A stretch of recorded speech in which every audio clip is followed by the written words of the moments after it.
시청자 여러분 안녕하십니까? 9월 24일 화요일 인사드립니다. 박민영입니다. 안녕하세요. 이혜은입니다. 간밤 미증시 3대 지수 모두 상승으로 마무리를 했는데요. 다만 장 초반보다 상승폭을 상당 부분 반납하면서 마무리를 했습니다.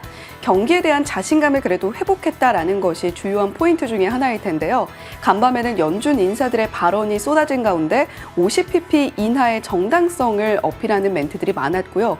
무엇보다 라파엘 보스틱 총재의 발언이 고용에 대한 불안감을 좀 누그러뜨렸다라는 점에서 시장이 긍정적으로 해석하는 모습을 보여줬습니다. 테슬라가 4% 넘는 급등세를 보여줬는데요. 바클레이즈에서 3분기 인도량에 대한 기대감을 드러낸 영향으로 풀이됐습니다. 금도 사상 최고치 경신해냈던 간밤 미증시였습니다.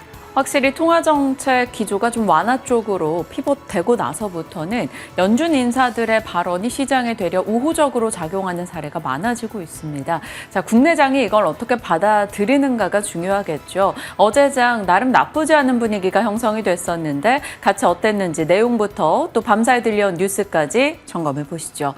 어제 국내 증시에 대한 이야기를 하려면 지금의 현 시장과 어떤 점을 경계하고 있는지에 대해서부터 살필 필요가 있겠습니다.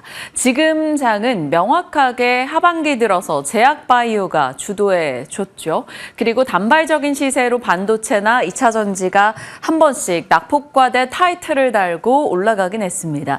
다만 연속적인 시세를 내주지는 못했었고요. 그럼에도 불구하고 최근 들어서는 조금씩 반등의 분위기들을 형성하고 있어서 기대하고 있는 상황입니다.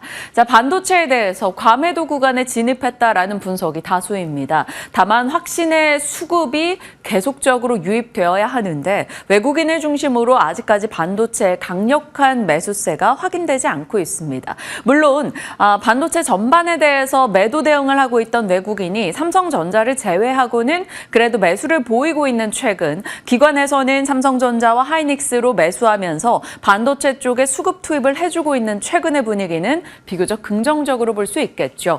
자, 삼성전자 외국인의 수급 보시면 정말 한 최근 20거래일 중에 하루를 제외하고는 거의 다 매도로 대응을 하고 있습니다. 12거래일 연속해서 매도를 멈추지 않고 있는 상황이고요. 지금 62,000원대까지 내려가 있죠. 많이 빠졌다라는 것에 대한 공감대는 꽤나 형성이 됐습니다. 이것 또한 수급 빈집으로 여겨지는 순간이 온다면 회복 시 굉장히 탄력적인 상승을 기대할 수 있다라는 목소리도 같이 나오고 있네요. 자, SK하이닉스는 그래도 삼성전자보다는 낫죠. 외국인이 최근 들어서 하이닉스로는 매수세를 보여주고 있기 때문이고요. 기관 측에서 매수 움직임 확인해주고 있습니다. 자, 하이닉스 3% 상승세 나타났죠. 결국 지금 장에서 반도체가 추세적으로 조금 턴해줄 수 있는 것을 기대하는 관전 포인트는 삼성전자로의 외국인 매수 유입이 될 것입니다. 수급적으로 계속 삼성의 수급을 지켜봐야겠죠. 자, 이렇게 주도 섹터에 대해서는 제약바이오가 끌고 가고 바이오 반도체와 2차 전지가 한 번씩 따라가주는 분위기가 형성되고 있는 것. 그래도 지난달보다는 조금 낫지 않습니까? 섹터 테마로 봤을 때는 재료가 조금 반복되고 있습니다. 금리 인하 내러티브 혹은 낙폭과대 내러티브 이런 것들이 반복되다 보니까 탄력도가 조금 약화돼서 새로운 모멘텀을 기다리는 움직임도 꽤 나오고 있네요. 새로운 뉴스 등이요. 그런 가운데 시장은 이번 주에 굉장히 새로울 만한 내용들이 많이 쏟아지기 때문에 꽤나 경계하고 있습니다. 어제 지나갔고요. 바로 오늘이죠. 민주당의 금투세 도입 찬반 토론 예정돼 있고요. 거래소의 밸류업 지수 발표 예정돼 있습니다. 이런 이벤트 등을 기다리는 움직임이 꽤 강하기 때문에요. 그리고 내일은 대왕고래 2차 전략회의 개최 진행되고요. 2차 전지 소부장 전시뿐 아니라 해리스의 경제정책 발표도 현지 시각 기준 25일 예정이 되어 있습니다. 그리고 이후에 중국산 전기차 추가 관세 부과 여부 최종 투표도 25일에 진행되고요.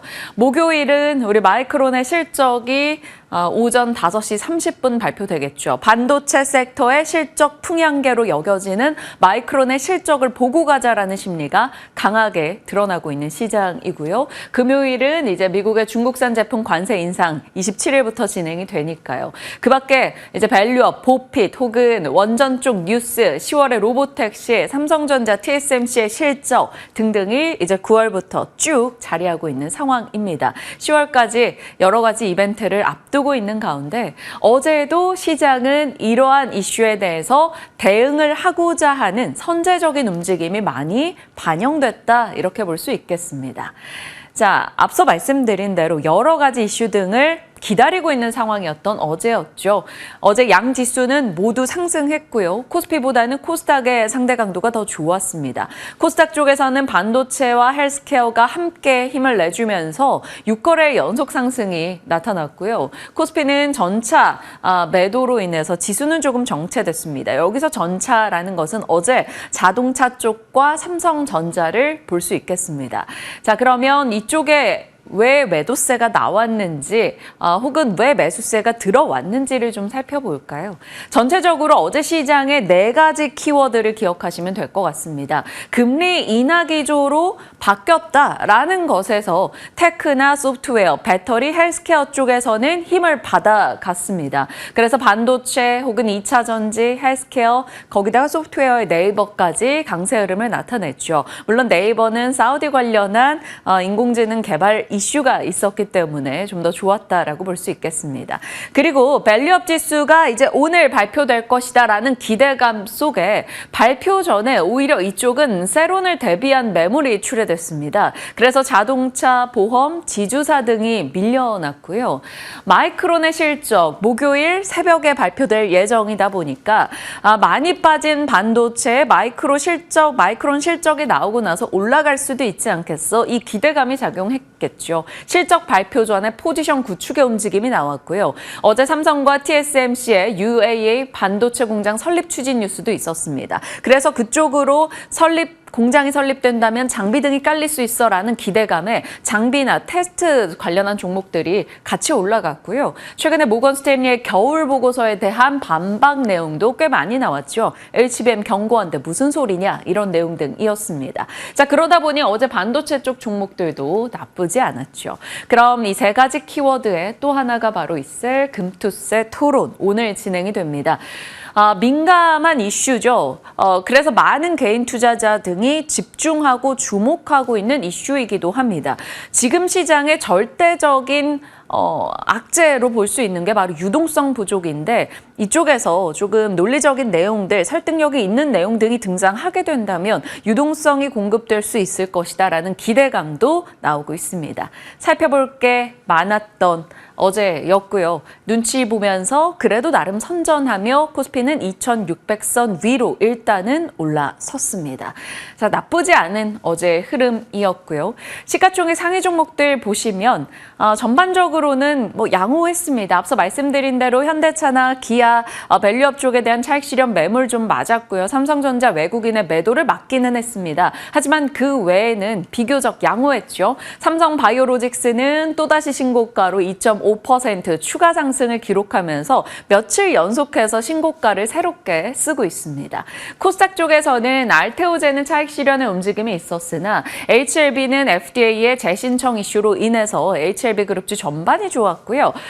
시가총액 상위 종목을 딱 놓고 봤을 때 상대 강도, 탄력도가 더 높았던 쪽은 어제는 배터리였다라는 걸 느낄 수 있습니다. 에코프로비엠과 에코프로 각각 5% 상승했고요. 대주전자재료나 여러 2차 전지 종목군들이 같이 올랐습니다. 2차 전지가 오를 때 정말 오르지 못했었던 SK이노베이션까지도 함께 올라가는 어제였는데요. 어제는 나름 의미 있는 증권사 보고서가 등장했죠. 그동안 2차 전지 섹터에 대해서 조금 보수적인 의견을 주로 냈었던 유진투자증권에서 배터리 시가총액이 작은 종목군들 위주로 일단은 매수 전환 의견을 냈기 때문입니다. 자, 어제 2차 전지 섹터에 있었던 뉴스 등을 들여다보시죠. 미국의 중국산 전기차 배터리 관세부가 27일부터 진행된다라는 뉴스, 기존에 알던 뉴스가 다시 한번 나왔고요. 그리고 유진투자증권의 보고서였습니다. 독일 정부 정부의 전기차 지원 정책 검토 뉴스를 살펴봤을 때 배터리 쪽에 대한 매수가 가능하겠다라는 의견이었죠. 독일 측에서 이 전기차 쪽의 보조금을 축소하면서 유럽의 전기차 시장이 줄어들기 시작했는데 독일 측에서 이 전환을 해준다면 이 시장의 파이가 다시 회복될 것이다라는 게 주 맥락이었습니다.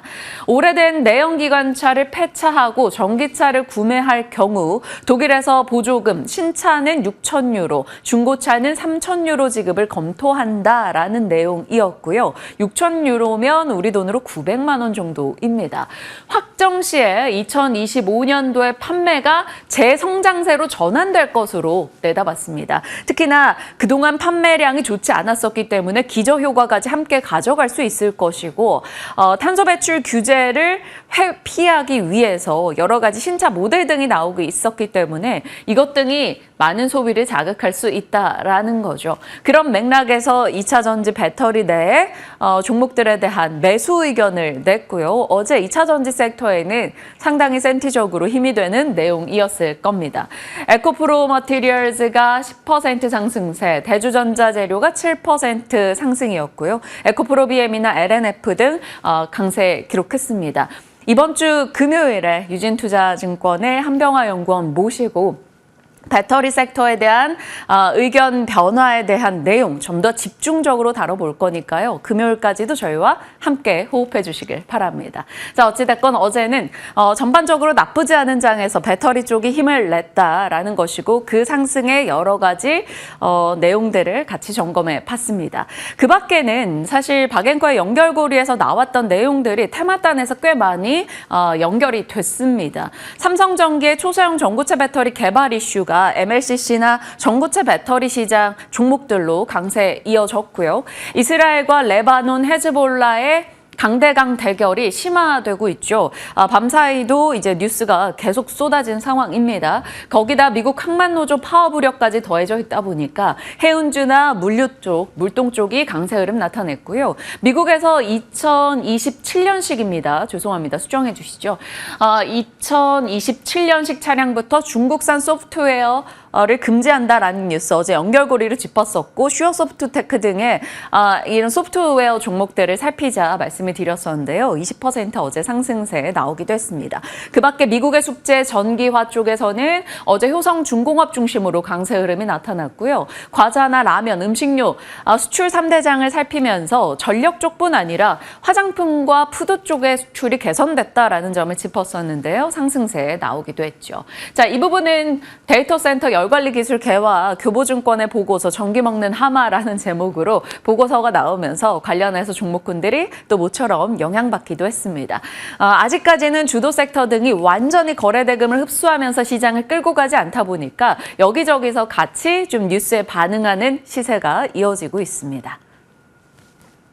뉴욕 증시 3대 지수 모두 오르면서 끝이 났네요. 제조업 PMI가 좀 많이 부진하게 나왔습니다. 하지만 그럼에도 불구하고 이것은 기업들이 대선의 불확실성을 반영해서 투자를 조금 아끼고 이런 내용이기 때문에 크게 경기적인 의미를 지니고 있지 않다라는 해석이 나왔고요. 그 밖에 발표되는 다른 경제 지표 등이 양호했습니다. 그래서 미국의 경기 침체 없이 금리 인하라는 타이틀이 한 번 더 부각이 되며 3대 지수가 올라설 수 있었습니다. 여는 총재들의 발언이 쏟아졌는데요. 보스틱 총재는 고용이 긍정적이다, 경기에 대한 자신감을 어필하는 목소리가 있었고요. 굴스비 총재도 12달간 많은 인하가 있을 것이다 라며 추가적인 인하 기조를 한 번 더 확인해주는 목소리가 있었습니다. 자, 매파적인 인사들도 비교적 비둘기파적인 발언을 함께 보태주면서 시장은 일단은 상승을 지켜냈죠. 거기다 개별 종목군이나 섹터 이슈도 있었습니다.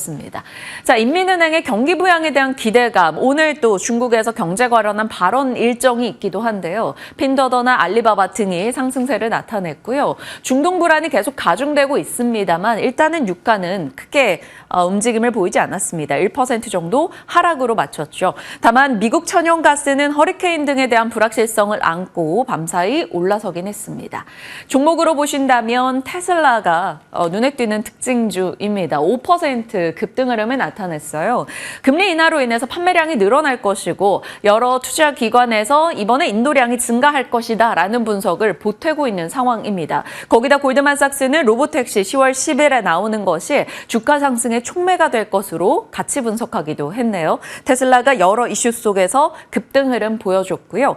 마이크론도 올라섰습니다. 이제 실적을 앞두고 있는 상황에서 JP모건이 AI 수요가 강하다, 실적은 예상에 부합할 것이다 라고 의견을 냈고요. 3% 정도 상승으로 거래 마쳤죠. 자, 노보노디스크가 이틀 연속해서 하락을 나타내고 있습니다. 가격 인하 압박을 조금 받고 있는 상황이고요. 스카이바이오사이언스가 노보노 등의 제품과 본인들의 제품을 비교하면서 더 가성비 있음을 강조했습니다. 그러면서 급등세가 나왔고요. 노보노디스크는 일단은 영향받아가면서 2% 이상의 하락을 나타내기도 했네요. 전반적으로는 제약 바이오 쪽이 주춤하는 가운데 2차 전지 쪽이 힘을 내는 걸까요? 좀 상황을 추세적인 흐름이 나오는지 지켜보도록 하겠습니다. 시장으로 봤을 때는 반도체는 마이크론의 실적을 기다리고 있는 분위기가 여실히 드러났고요. 빅테크 쪽은 조금 중립입니다. 다만 최근 들어서 고점까지 빠르게 조용히 회복하고 있는 메타에 대한 의견 등이 꽤 나오고 있는데요. 메타는 상승세를 나타냈고요. 테슬라 말씀드린 대로 5%의 급등 진행이 됐네요. 여전히 유틸리티나 원자재 쪽의 흐름은 나쁘지 않았다 정도 기억하시면 되겠습니다. 자, 오늘 장에서 좋았던 섹터는 미국 내 전기차, 방산, 구리, 금, 우주, 위성 등이 되겠습니다. 아무래도 우주 위성 쪽이 같이 좀 더 강하게 여겨졌던 것은 버진 갤럭틱 등이 오른 것은 아닙니다만 테슬라가 좀 강세를 기록하면서 함께 상승으로 인지되지 않았나 싶습니다. 자, 박앵커의 연결고리로 왔습니다. 시장은 지금 주요 섹터 명분 싸움을 하고 있죠. 저마다 오를 만한 이유 등은 갖췄기 때문입니다. 제약바이오는 금리 인하와 여러 가지 기술 수출 등의 모멘텀, 그리고 반도체도 낙폭과대 AI 내러티브, 2차 전지 역시나 여러 가지 명분을 갖고 있는 상황이죠. 오늘은 2차 전지 쪽의 명분을 한번 들여다볼까요? 금리 인하에 대한 모멘텀, 그리고 낙폭 과대에 대한 공감대, 최근 들어서 조금씩 일부 수출입 데이터가 개선되고 있다는 점, 밤사이 미국에서 리튬 종목과 테슬라가 강세를 기록했죠. 바클라이스가 앞서 헤어낸커 말씀 주신 대로 테슬라 인도량이 이번에 증가할 것으로 전망했습니다. 10월 2일에 발표될 거니까요. 그때까지도 계속 추적해 보시죠. 자, 거기에다가 연결고리에서는 메타를 넣어봤는데요. CT에서 이제 메타의 목표 주가를 크게 올려 잡았습니다. 거기에 이제 메타 커넥트 일정이 있죠. 메타 커넥트 2024가 25일부터 26일까지 진행이 됩니다. 이제 내일부터 이틀간 진행이 되는 거죠. 여기서 신개념 AR 안경인 오리온 베타 버전을 공개하게 되고요. 이 이후에는 삼성의 XR 기기 등의 여러 모멘텀이 내년 초까지 자리하고 있기는 합니다. 자, 뉴프렉스, 자이언트 스텝, 맥스트 이런 종목들을 메타 혹은 XR 기기, SR 글래스 관련 종목으로 볼 수 있을 텐데요. 모처럼 차트를 딱 열어봤는데요. 뉴프렉스 올해 흐름입니다. 연초 이후에 계속된 하락을 나타냈고요. 여기 안 보이시죠? 이게 거래 대금인데요. 안 보일 정도로 거래 대금이 작다라는 겁니다. 거래량도 거의 없는 전무한 상태인데요. 최근에는 이게 관심의 이슈가 촉발되기만 하면 또 빈집이라는 모멘텀이 생기기 때문에 작은 수급 유입에도 주가가 올라가는 반응을 보일 수도 있겠죠. 다만 그것이 언제가 될지는, 어떤 것이 자극이 될지는 모르겠습니다. 일단 뉴프렉스가 이런 상태라는 점을 인지해보고 여기에 메타 일정이 있다 정도를 확인하고 지켜보겠습니다. 자, 명분 싸움 내에서 주독 섹터 2차 전지 그리고 메타와 관련한 종목군들, 일단 모처럼 XR 기기 관련한 밸류체인을 정리를 해봤습니다. 지금 시장에서 당연히 많이 얘기하는 것은 뉴프렉스이고요. 이쪽 섹터가 막 여러모로 관심을 받을 때는 나무가 등의 종목들도 같이 관심권에 들기도 했었습니다. 자, 그 밖에는 자율주행 연결고리, 어제 연결고리의 연장으로 볼 수 있겠는데요. 미국의 중국 소프트웨어 탑재한 커넥티드 차량, 미국 내 판매 수입 금지, 기존에는 외신의 보도였다면 어제는 이제 상무부 쪽에 좀 확정된 내용으로 전달이 됐습니다. 그럼에도 불구하고 미국의 제재에도 중국과 밀착하는 엔비디아라는 추가 뉴스도 있었는데요. 알리바바 클라우드, 여기에 따르면 알리바바 클라우드와 엔비디아 자율주행 기술 협력 뉴스가 있었습니다. 있습니다. 어찌됐건 자유주행 뉴스가 많다라는 내용이고요. 어제는 슈어소프트테크 등의 이쪽 소프트웨어 종목들 반응을 보이기도 했고요. 결국에는 중국의 이제 기술이나 통신이나 혹은 소프트웨어나 이런 쪽에 대한 정보 유출, 이런 불안감을 안고 있는 움직임이기 때문에 소프트웨어나 카메라, 라이다, 통신 기술 이런 쪽으로 우선적인 관심을 받게 될 여지가 있습니다. 그래서 SOS랩 혹은 라이콤, 라닉스, 마음 AI, 슈퍼소프트테크 이런 종목 등이 관심권역에 드는 거겠죠. 같이 살펴보시면서 연결고리 체크해 보시죠. 자, 그 밖에는 원자재 쪽에 대한 이야기를 좀 고민하다가 넣어봤습니다.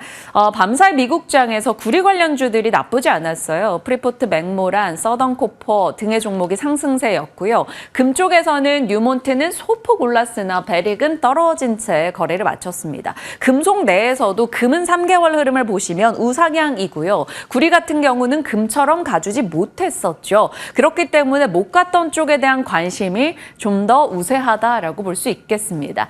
자, NH투자에서는 귀금속이나 금속에 대한 비중을 늘려야 한다라고 얘기합니다.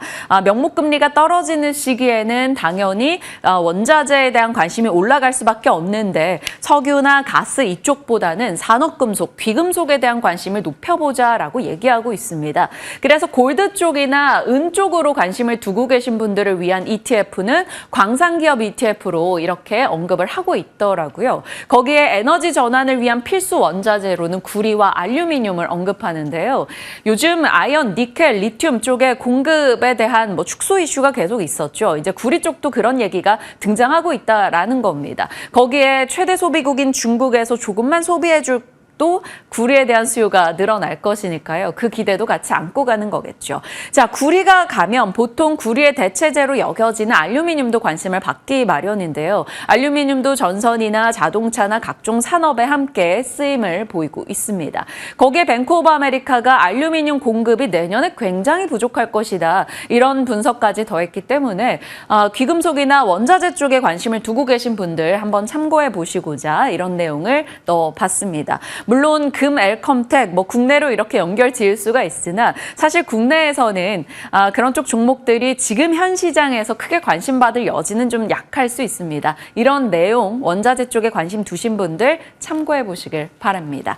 자, 시장의 전반에 대한 이야기 나눠봤고요. 오늘은 아무래도 밸류업이나 혹은 금투세 관련한 토론 쪽으로 내용이 많이 집중될 것 같습니다. 그 외에 우리가 주목해야 되는 내용들 살펴보겠습니다. 오늘 어떤 거 잡아주셨나요? 네, 어제 장중에는 사실 큰 반응은 없었습니다만 시간 외에서 튀어오른 섹터가 좀 눈에 띄었습니다. 그 부분 중심으로 준비를 해봤는데 딥페이크 관련해서 우려하고 계신 분들도 상당히 많이 계시죠. 어제 시간 외 시세로는 딥페이크 관련주들이 시세를 말 그대로 뿜어냈습니다. 딥페이크 성범죄 방지법이 국회 상임위를 통과했다라는 소식 들려오고 있고요. 26일에 본회의를 통과할 수 있을 것 같다라는 이야기가 나오고 있습니다. 어제는 여성가족위원회 에서 전체 회의를 열어서 관련 이야기를 하면서 이렇게 정보 보안주 관련 테마주들의 급등세가 시간외에서 눈에 띄었는데요.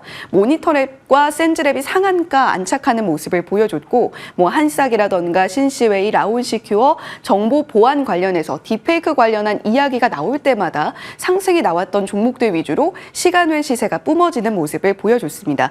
상당히 많은 종목들이 상승이 나와줬는데 일단 개장한 이후의 흐름을 지켜봐야 겠습니다만 사이버 보안주도 약간 덩치가 좀 작은 종목들이 많이 있습니다. 그런 만큼 조금 변동성에는 유의를 하셔야 되겠습니다만 일단 단기적인 전략으로 접근을 하신다면 딥페이크 성범죄 방지법 26일이라는 이 시나리오 매매 관점에서 접근을 해봐도 좋지 않을까라는 관점에서 오늘 좀 브리핑 주제로 잡아봤고요. 그와 함께 또 시간 외에서 특징적으로 움직였던 섹터가 STO 간담회 관련해서 블록체인 STO, NFT 관련주들의 상승이 좀 눈에 띄었습니다. 핑거, 갤럭시아 SM, A스토리, K옥션, 유라클 같은 기업들 상승 나와줬고 무엇보다 A스토리는 2.9% 시간의 시세에 나타났는데요. 자사주 취득에 대한 공시가 함께 있었다라는 점도 참고해 보시면 좋겠습니다. 자, 시간회에서 이렇게 특징적으로 움직였던 딥페이크를 중심으로 다시 이야기를 좀 돌아와 보면요. 빛과 그림자가 명확하게 나타나고 있는 AI 관련 기술들입니다. 딥페이크는 딥러닝 기술을 활용해서 얼굴을 이렇게 새롭게 형성을 하거나 유명인의 얼굴 또는 지인의 얼굴 이렇게 합성하는 기술로 우리가 이야기를 하고 있는데요. 혹시 보셨을지 모르겠습니다. 넷플릭스 시리즈 중에 살인자 오난감이라는 시리즈가 있는데요. 손석구 배우가 극중의 주연 배우로 등장을 하는데 손석구 배우의 아역 시절 얼굴을 딥페이크로 이렇게 등장을 시켰던 시리즈 내의 모습을 한번 캡처를 해서 가지고 와봤습니다. 이렇게 미디어나 영상 콘텐츠를 제작할 때 딥페이크 기술을 활용을 한다면 오히려 비용 절감이라던가 여러 가지 콘텐츠의 몰입도를 높일 수 있다라는 장점이 있습니다만 그 반대편을 보시면 딥페이크 기술이 이렇게 트럼프 후보가 경찰에 쫓기는 장면이 마치 뉴스 화면처럼 나타나고 있는데 가짜뉴스 사진입니다. 이렇게 굉장히 감쪽 같은 영상 합성 기술로 인해서 오히려 많은 사람들을 호도할 수 있다라는 이야기가 나오고 있습니다. 하지만 진짜 문제는 딥페이크 음란물일 텐데요. 저도 이 정도인 줄 몰랐습니다. 한국이 딥페이크 음란물 영상 분석을 했을 때 무려 53%의 비중을 가지고 갈 정도로 상당히 오명이 짙다라는 부분입니다. 월스트리트 저널에선 이런 이야기하고 있는데요. 누구나 피해자가 될 수 있다. AI 딥페이크 음란물 사태가 한국을 강타하다라는 이야기 나타나고 있습니다. 이게 바로 헤드였고요. 한국이 새로운 세계적 문제의 근원지다라고 표현을 하고 있는데 물론 여러 가지 영상들이 중국에서 형성이 되고 한국이 오히려 오명을 안고 있는 것이다. 이러한 이야기도 나오고 있습니다만 실질적으로 보유하거나 유통하고 있는 일이 한국 내에서 많이 벌어지고 있다는 것 그리고 한국 유명인들 특히 아이돌 가수들을 중심으로 피해자들이 속출하고 있다는 점은 부정할 수 없는 부분인 것 같습니다. 이렇게 딥페이크로 인한 오프라인 피해 사례가 음란물 전송뿐만이 아니라 왕따, 스토킹, 사기 사건까지도 이어지고 있는 만큼 우리가 사이버 보안주들을 조금 더 강력하게 집중을 해봐야 되는 근거가 되고 있는 건데요. 우리가 딥페이크 기술을 잘 활용을 한다면 생성형 AI 기술, 음성 AI 기술을 딥페이크 기술에 더 잘 접목을 해서 볼 수 있을 겁니다. 생성형 AI 기술로 이야기를 한다고 한다면 포바이폰은 화질 고도화 AI 솔루션을 제공을 하고 있고 최근에 또 기술 급등이 나왔던 M83 같은 종목들은 CG라던가 시각 특수 효과 쪽에서 콘텐츠 제작하는데 AI 기술을 활용을 하면서 최근 또 주가 급등세를 시현하기도 했었죠. 이렇게 딥페이크 관련한 이야기가 나올 때 M83 같은 종목은 또 한번 시세를 뿜어줄 수 있는 가능성이 있기 때문에 지켜보시면 좋겠습니다. 자, 그러나 우리가 그림자 쪽에서도 정보 보안, 사이버 보안 관련해서 지켜볼 만한 종목들 그 내용과 함께 좀 정리를 해봤는데요. 이렇게 노란색으로 표시가 된 종목들은 블록체인 기술을 활용해서 딥페이크 기술을 걸러낼 수 있는 기술을 보유하고 있는 기업들입니다. 대표적으로 한빛소프트, 라온시큐어 같은 기업들이 있을 텐데 딥페이크라던가 이런 AI 부작용을 해결할 대안으로 블록체인 기술이 주목을 받고 있다는 이야기도 함께 들려오고 있거든요. 한빛소프트 같은 경우는 콘텐츠가 변조된 것인지 판별할 수 있는 기술을 특허 출원해서 가지고 있습니다. 그리고 라온시큐어 의 경우에는 어제 시간외 시세에서도 두드러졌었는데 AI 생성 콘텐츠 탐지 기술을 개발하고 있고요. 그리고 블록체인 기술을 보유해서도 이렇게 AI 관련한 가짜 콘텐츠는 없는지 분류할 수 있는 능력을 가지고 있는 기업이기 때문에 이 사이버 보안 관련주들 안에서도 딥페이크를 걸러낼 수 있는 기술들, 블록체인 기술을 활용하고 있는지 그러한 부분들 투자 포인트로 삼아 보시면 좋겠습니다. 자, 그리고 그 부분들이 잘 활용이 된다라고 한다면 콘텐츠 게임주들도 함께 움직여줄 수 있겠죠. 딥페이크 기술을 활용을 한다면 캐릭터를 생성하는 데 더 적은 시간이 들어갈 수 있고 미디어 콘텐츠 쪽에서는 배우를 섭외하는 데 드는 막대한 비용을 좀 절감할 수 있다라는 이야기가 나오고 있습니다. 대표적으로 콘텐츠 관련주들도 정리를 해봤고요. 게임주들도 최근에 이 생성형 AI 기술을 통해서 캐릭터를 형성하는 데 들이는 비용과 시간을 절감하고 있다고 하니까요. 이러한 관련한 기술력으로 인해서 이익성이 높아지는 부분들이 있는지 지속적으로 체크를 해보실 필요는 있겠습니다. 그림자 쪽을 다시 좀 돌아보면요. 보안 관련주들, 블록체인 기술 역시 활용하고 있는 한컴위드 있습니다. 공공기관이나 여러 정부기관을 대상으로 보안 솔루션을 제공을 하고 있는데 역시 블록체인 기술 활용한 기술을 보유하고 있기 때문에 한컴위드도 한번 주목을 해보시면 좋겠습니다. 자, 오늘의 헤드라인 돋보기입니다. 밸류업 지수 관련해서 어제는 좀 시세가 장중에는 좋지 않은 모습을 보여주기도 했습니다. 그런데 오늘 이제 베일을 벗게 될 텐데 과연 어떤 모습으로 드러나게 될 것인가 한 번 더 좀 복습 차원에서 가지고 와 봤는데요. 오늘 장 마감 후에 KRX 코리아 밸류업 지수가 두 가지 형태로 공개가 될 예정입니다. 분배금을 곧바로 투자자에게 지급하는 PR 지수, 그리고 분배금을 총수익금을 제출하는 TR 지수, 이렇게 두 가지 형태로 형성이 될 텐데요. 밸류업 공시를 냈거나 또 실적, 주주환원 정책들을 고려해서 구성 종목이 편입이 될 것이다라는 이야기 나오고 있고, 무엇보다도 금융주들이 많이 포함될 것이다라는 이야기는 시장에서 꾸준히 나타났던 부분입니다. 국내 운용사들도 4분기 중으로 이번에 발표될 KRX 코리아 밸류업 지수를 기반으로 해서 추종하는 ETF를 출시할 걸로 예상이 되니까요. 지속적으로 밸류업 관련주들은 시세 체크하셔야 되겠습니다. 자, 그렇다면 우리가 한 번 더 어제 시세는 좀 어떻게 나타났는지 들여다볼게요. 밸류업 참여 기업들을 좀 정리를 해봤습니다. FN가이드는 물론 밸류업 이슈로 상한가에 안착한 것은 아니고요. 경영권 분쟁 이슈가 조금 더 크게 영향을 미쳤겠습니다만 FN가이드가 어제 상한가 기록을 했고, 컴투스 7%, DB하이텍, 포스코 퓨처엠, S트래픽, 미래에셋증권, 포스코 그룹주로서 포스코 홀딩스도 1.2% 강세 흐름을 띄었습니다. 물론 이 종목들 모두 밸류업에 대한 기대감으로 시세가 나타났다라고 보기는 좀 어렵겠습니다만 어떤 환원책을 제시를 하고 있는지 좀 주목을 해보시면 좋겠고요. 앞으로 밸류업에 대해서 공시를 할 것이다라고 예정이 되어 있는 기업들, HK이노엔, 콜마 B&H, 포스코 역시 그룹주로서 포스코 인터내셔널, LG전자 그룹주들, LG 그룹주들도 이야기들이 솔솔 풍겨나오고 있으니까 한번 주목을 해보시면 좋겠습니다. 공시가 완료된 기업들은 역시 금융주들이 상당히 많이 자리하고 있다는 점 한 번 더 체크를 해보시면 좋겠고요.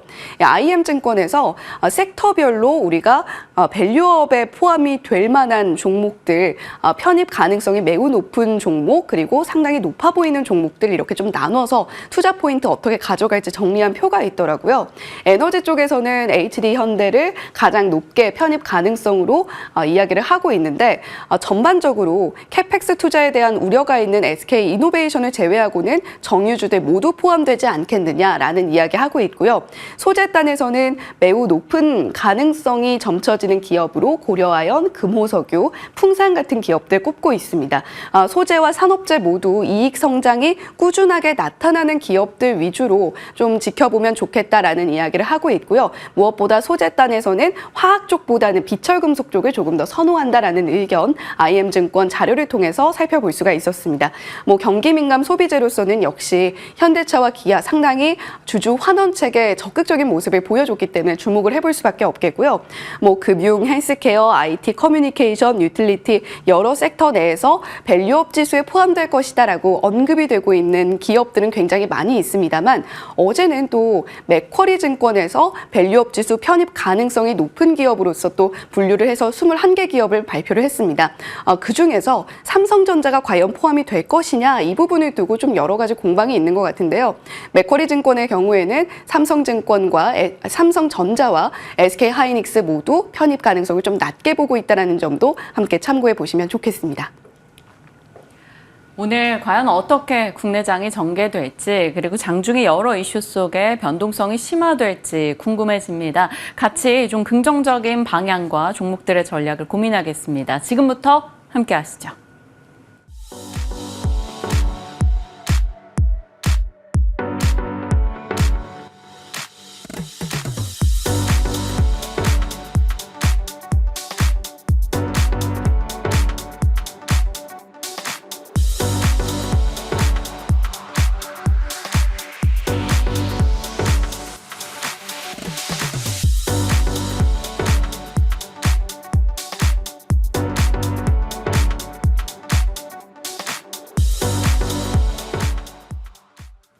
시장에 대한 고민 함께 나누겠습니다. 오늘 김태성 본부장님과 전략 챙겨봅니다. 어서 오세요. 네, 안녕하세요. 안녕하십니까.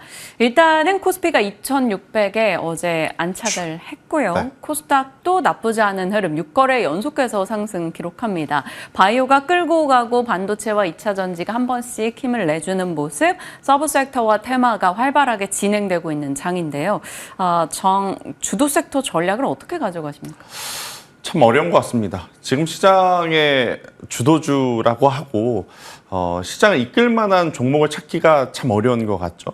아무래도 이제 올해 상반기에 우리가 기대했었던 혹은 이제 올해 상반기에 굉장히 많이 봤었던 반도체라든지 전력기기, 뭐 반도체는 약하지만 전력기기는 굉장히 강한 모습을 좀 보이고 있다 보니 누가 여전히 살아있는 주도주다라고 말하기가 참 어려운 것 같아요. 하지만 이제 8월달, 9월달 그리고 이번 주 시장을 놓고 보면 결국은 제약바이오 쪽에 대한 관심도는 여전히 높게 가져가야 된다. 그러니까 SK하이닉스, 삼성전자가 이렇게 많이 조정을 받았음에도 불구하고 우리나라 코스피 지수가 잘 버텨준 이유는 바로 삼성바이오로직스를 비롯한 제약바이오의 힘이 아니었나라는 생각이 들어서 제약바이오 쪽에 대한 관심을 가져야 되는데 문제는 전일 미국장에서 나타난 어떤 일련의 흐름들이 이제는 제약바이오 쪽에서의 차익 매도 물량 혹은 이 반도체 IT라든지 2차 전지로서의 저점 매수세가 조금 보이는 하루였기 때문에 오늘 만약 우리나라 증시도 어제처럼 반도체와 2차 전지가 굉장히 좋은 모습을 추가적으로 보인다면 과연 제약바이오가 같이 상승을 해줄 수 있을까 이런 고민이 좀 들 수밖에 없어서 수급의 시속게임, 수급의 방향성, 수급의 이동이 그 어느 때보다도 지금은 가장 중요하게 체크해야 될 부분이 아닌가 이렇게 한번 정리해 드려보도록 하겠습니다. 턴어라운드나 차익 실현이나는 거의 마법의 키워드입니다. 그렇죠. 어떤 시세의 변동이 나타났을 때 붙이기 가장 좋은 타이틀이죠. 바이오는 지금 차익 실현이란 타이틀이 언제든 붙을 수가 있는 상황이다 보니까 이 명분 싸움에서 어디로 관심이 이동하게 될지 잘 지켜보시길 바랍니다. 자, 그러면 2차 전지를 어떻게 대응할까가 이제 중요해질 것 같은데요. 어제 유진투자의 배터리 매수 의견 그리고 금리 인하 기조, 여러 가지 미국의 중국 때리기, 독일의 이제 보조금 지급에 대한 기대, 뭐 여러 가지가 맞물렸어요. 그리고 낙폭과대가 당연 1번이겠죠. 2차 전지 종목군들의 반등 어떻게 보십니까? 일단 미국 증시에서 우리가 체크해야 될 부분은 테슬라가 어제 정말 강했다라는 거죠. 근데 또 여기서 한 번 더 고민을 해야 되는 부분이 뭐냐면 테슬라가 움직이면서 리비안과 같은 하위 브랜드까지 같이 올랐느냐? 또 그건 아니에요.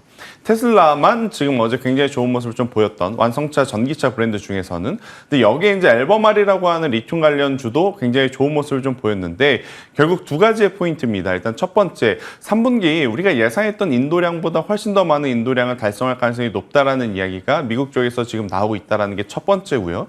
두 번째로는 민영 앵커님이 앞서서 한번 정리해 주셨다시피 독일 쪽에서 시작된 보조금 축소가 반대로 지금 보조금 재확대로 좀 이어질 가능성이 높은 거죠. 그러니까 오래된 내연기관을 팔고 전기차를 산다면 뭐 900달러와 이제 300달러를 주겠다라는 이제 골자의 이야기가 좀 나오고 있는 상황이다 보니까 만약 다시 한번 독일 쪽에서 이렇게 보조금 지급 확대 이야기가 나오게 되면 여러 나라들을 통해서 추가적으로 이제 보조금 확대에 대한 새로운 뉴스들이 나올 가능성이 높다. 이게 이제 두 번째 골자인 것 같습니다. 결국 이제 우리가 기다렸던 두 가지, 그러니까 본업에서의 혹은 전방에서 이제 수요가 회복이 될 수도 있다라는 시그널이 나온 거죠. 심지어 우리가 올해 상반기에 굉장히 많은 2차 전지 기다렸을 때 계속해서 말씀드렸던 건 정말로 전기차가 잘 팔려야 된다. 그거였는데 올해 2분기 그래도 생각보다 나은 전기차 판매량을 좀 보여줬습니다. 하지만 2분기에서 3분기 실적으로 가는 그 과도기 안에서 인천 쪽에서 이제 배터리 화재가 우리 어떤 2차 전지에 대한 센티멘탈을 좀 많이 조금 무너뜨리게 만들었던 요소로 작용이 되었지만 결국엔 테슬라를 통해서 만약 판매량의 회복, 판매량의 증가, 판매량의 개선세를 확인을 한다라고 하면 2차 전지는 당연히 조금은 더 봐도 되지 않을까라는 생각이 들고 있고 그리고 이제 리포트들이 의외로 또 긍정적으로 많이 나오고 있습니다. 여기에 이제 또 숏 커버링 물량이 이제 보이게 된다라고 하면 일단은 에코프로 그룹주들을 비롯한 혹은 포스코 그룹주들을 비롯한 굉장히 이제 소외받았던 종목군들에 대한 단기 반발세는 충분히 기대해 볼 수 있다. 근데 여기서 포인트는 단기 반발세 그 이상 추세를 좀 전환할 만한 새로운 뉴스가 나와주느냐 여부인데 이 부분은 결국에는 우리나라 기업들이 테슬라가 지금 기대하는 것처럼 실적에 대한 개선세를 보여주지 않고서는 굉장히 힘들 수 있음을 미리 인지하자라는 의견을 드리도록 하겠습니다. 그러면 일단 테슬라 실적 10월 초부터 해서 인도량도 10월 초고요. 그 뒤로 계속 나오게 되는 기업들의 실적을 잘 지켜보자라는 겁니다. 일단은 2차 전지 섹터에 대해서는 분위기 자체가 우호적으로 좀 바뀌고 있음을 인지시켜 주셨고요. 포스코 그룹주, 에코프로 그룹주 쪽에 이제 단기 반등 얘기를 해주셨는데 이들만 해도 지금 손가락 10개 부족해요. 그럴 것 같아서 제가 각각 하나씩 뽑아왔는데 일단 뭐 에코프로 그룹주는 에코프로 BM을 좀 먼저 봐야 될 것 같습니다. 결국에 이제 사업을 하는 쪽을 먼저 체크를 하셔야 될 것 같은데 사실 저도 어제 고민을 많이 했습니다. 최근의 변동성을 보면 에코프로 머티가 참 눈에 들어오더라고요. 그죠? 그래도 결국에 이제 안정성을 좀 생각을 해본다면 저는 최근에 저점을 손절 라인을 잡고 에코프로 BM을 먼저 체크를 하신 게 맞다라는 생각이 들고 있고 더 복잡한 쪽은 지금 포스코 그룹주가 아닐까라는 생각이 듭니다. 각기 다른 색깔을 가지고 있지만 각기 다른 또 장점, 그러니까 단점을 좀 가지고 있다 보니 어디 쪽에 더 집중을 해야 될까 굉장히 고민이 많으실 것 같은데 저는 그래도 최근에 가장 좋은 공시 뉴스를 냈었던 포스코 퓨처엠을 보는 게 지금은 현실적으로 가장 좋지 않을까라는 생각이 들어서요. 에코프로 BM 혹은 이제 포스코 퓨처엠을 보는 게 좋을 것 같은데 여기서 이제 또 하나의 고민이 되죠. 그럼 둘 중에 만약에 하나를 고른다라고 하면 무엇을 고를 것인가? 저는 우선은 안정성을 택한다면 포스코 퓨처엠이 좋을 것 같습니다. 일단 포스코 퓨처엠은 우리에게 공시를 먼저 내보이면서 지금의 어떤 사업의 연장선, 그러니까 사업의 어떤 지속성을 보여줬던 상황이기 때문에 저는 만약 두 기업 중에 하나를 뽑아보자면 둘 중에 누가 좋은 회사다가 아니라 일단 안정적으로 본다라고 했을 때는 포스코 퓨처엠일 것 같고요. 과거에 이제 패턴을 놓고 보면 당연히 상승률 게임은 에코프로 BM이 조금 더 나을 수 있겠다라는 의견 드리겠습니다. 네. BM과 에코프로 퓨처엠 두 종목을 섹터 내에서 이제 선호주 말씀 주셨고 안정성과 조금의 공격성의 성향에 따라서 선택을 해보시면 될 것 같습니다. 2차 전지에 대한 의견이었습니다. 이제 사이버 보안으로 한번 넘어가 보도록 할게요. 사실 단순 테마일 수 있습니다. 지금 시장의 여러 불안 그리고 정부와 기업의 합동된 움직임 속에서 관심을 강하게 받았다가 살짝 쉬었다가 어제 시간 외에서부터 또 시세를 줬는데요. 이제 어제는 이슈가 있었기 때문입니다. 이들 종목 근데 단순 테마로 끝이 날 것인지 아니면 이것은 반드시 가야 되는 방향이잖아요. 그런 맥락에서 꾸준히 좀 관심을 둬야 될지 궁금합니다. 일단 이 딥페이크 관련한 테마가 조금은 특이한 패턴을 좀 보이고 있더라고요. 왜냐하면 이러한 어떤 테마가 형성이 되면 도드라지게 나오는 대장주들이 있거든요. 근데 이 딥페이크 관련주들은 그날 대장주가 계속 바뀝니다. 그런 상황이기 때문에 여전히 도드라지는 어떤 기업의 추가적인 상승세가 나올 때까지는 저는 계속해서 봐야 되는 상황이 아닐까라는 생각이 드는데 문제는 여러 가지 기업들이 지금 많이 거론이 되죠. 근데 실제로 딥페이크 관련한 이슈를 가지고 돈을 벌 수 있는 기업은 제가 한번 추려보니까 최대 5기업밖에 안 됩니다. 5개 어디입니까? 네, 그러니까 이제 보면 한싹, 모니터랩, 센즈랩, 라운시큐어, 한빛소프트 이렇게 이제 압축을 해서 저는 조금 보신 게 맞지 않을까라는 생각이 있고요. 그런데 왜 다른 기업들은 왜 같이 움직이느냐? 이쪽이 워낙 또 소프트웨어 기업들에게는 기회의 장이 될 수도 있습니다. 그러니까 이쪽에 대해서 기술을 개발을 하겠다, 검토를 하겠다 이런 뉴스들이 나오면서 같이 움직이는 종목군들이 있기 때문에 일단 이런 테마군들을 보실 때 실제로 이 사업을 했을 때 수익을 벌어들일 수 있는 기업이 어디이냐 이거를 좀 보시면서 종목을 좀 가리시는 게 맞을 것 같고 많은 투자자분들 중에 이런 분들이 있어요. 그러니까 대장주가 가니까 그동안에 조금 덜 올랐던 종목을 사두면 같이 따라 올라갈 수 있는 거 아니야? 자칫하다간 같이 따라 올라가지 못하고 대장주가 조정을 받을 때 그들은 더 빠르게 조정을 받을 수 있기 때문에 이쪽에 대해서는 확실하게 매매 전략을 좀 세우시고 종목을 선택을 하시고 저는 진입을 하신 게 맞지 않을까. 거래량 기준으로 보니까 최근에 한 싹의 움직임이 굉장히 심상치 않다. 저는 이렇게 설명 한번 드려보도록 하겠습니다. 흔들릴 때도 주요 이평선은 지켜내고 있는 한 싹입니다. 거래량 기준으로도 좀 메리트가 있다. 사이버 보안 쪽에 딥페이크 관련주 5개에 관심 두시는 중에 한 싹은 좀 더 지금의 메리트가 있다라는 점 살펴주셨네요. 자, 그 밖에 주도 섹터 이제 반도체, 바이오, 2차 전지, 거기에 사이버, 보안까지 저희가 살펴봤고 이제 서브 테마들에 대한 얘기를 좀 나누고 싶어요. 어제는 이제 삼성전기의 초소형 전고체 관련한 이슈로 전고체 쪽도 관심을 받았었고요. 요즘에 인텔리안테크 뭐 공식 뭐 플러스에서 우주 위성에 대한 이야기도 솔솔 나오고 자율주행 얘기도 정말 많거든요. 자율주행도 생각보다 요즘에는 조금씩 괜찮죠. 연속성을 보여줍니다. 그래서 테마에서 지금 가장 메리트가 있다라고 판단하신 테마가 어딘지 궁금했어요. 일단은 결국엔 전고체가 아닐까 싶은데 사실은 이제 어제 뉴스가 나올 때 저는 개인적으로 조금 아쉬움이 있더라고요. 왜 갑작스럽게 삼성 SDI가 아니라 삼성전기 쪽에서 전고체 이야기를 했을까? 네. 만약에 최근의 흐름 그대로 결을 같이 하면서 삼성 SDI가 만약 동일한 뉴스를 내보였다면 시장에서는 더 폭발적인 상승세를 보일 수 있었을 것 같아요. 근데 그게 왜 그러냐? 지금 우리나라 시장의 가장 큰 단점은 거래량이 많지 않다라는 것. 그런데 삼성전기에서 뜬금없이 이렇게 좋은 뉴스가 나오면 삼성 SDI라든지 다른 쪽을 봤었던 자금들이 삼성전기로 몰려가면서 수급의 분산이 나타날 가능성이 굉장히 높게 되는 거죠.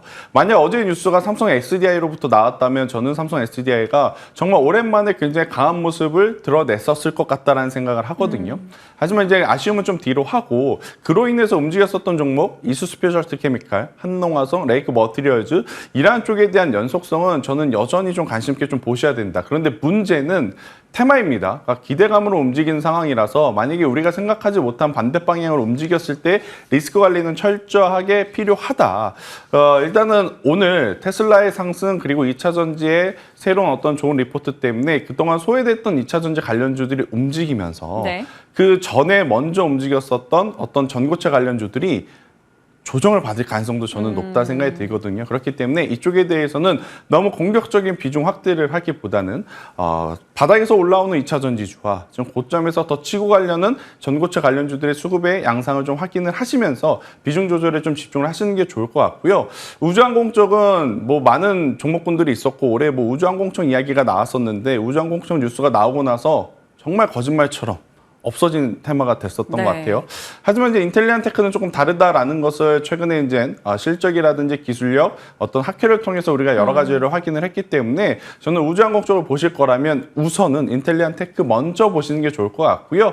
우주항공 전체 섹터의 많은 기업들을 다시 보기에는 새로운 뉴스가 조금은 더 필요하지 않을까라는 의견 드려보도록 하겠습니다. 대마단의 질문은 속 시원하게 지금 이겁니다 라는 답변을 시원하게 오케이 주시진 않으셨어요. 왜냐하면 지금 이제 주도 섹터 흐름을 봤을 땐 조금 조심스러운 수급의 면모들을 고려해야 되기 때문이겠죠. 자, 그러면 시원하게 그래도 이것은 지금 너무 좋습니다 라고 주실 만한 종목이 있을까요? 시원하게 드릴 수는 없을 것 같은데 그래도 오늘 우리가 두 가지 뉴스 지금 기다리고 있잖아요. 금투세 그리고 이제 밸류업. 금투세는 저도 잘 모르겠습니다. 일단은 뉴스 나오는 대로 좀 대응을 해야 될 것 같고 대신에 밸류업 쪽 같은 경우에는 지금 이제 기업 입장에서도 굉장히 많이 공을 좀 들이는 쪽이 많거든요. 필라홀딩스는 단점은 뭐냐? 실적이 좋지 못해요. 근데 올해 지금 벌어들일 수 있는 금액 자체가 4,800억 정도의 현금 유입이 가능하거든요. 네. 그러면 그 돈을 받아서 주주 한원에 쓰여준다면 정말 좋지 않겠는가. 이렇게 이제 해석을 좀 할 수 있고 사실 의류라든지 음식료 이쪽은 비수기 때 사서 성수기 때 팔아야 되잖아요. 3분기 비수기입니다. 그러면 비수기 때 사서 4분기 성수기가 이제 다가오는데 그때 이제 매도 전략 한번 펼치는 것도 굉장히 좋지 않을까라는 생각이 들어서 힐라홀딩스는 손절가 4만 원 제가 짧게 드려보도록 하겠고요. 상승시의 목표가는 5만 원 제시드려보도록 하겠습니다. 짧은 손절 라인 4만 원, 목표가는 5만 원으로 힐라홀딩스 오늘 픽 종목으로 얘기해 주셨습니다. 관심 놓고 지켜보도록 하겠습니다. 자, 시장 전반에 대한 전략 오늘 김태성 본부장과 나눠봤네요. 고맙습니다.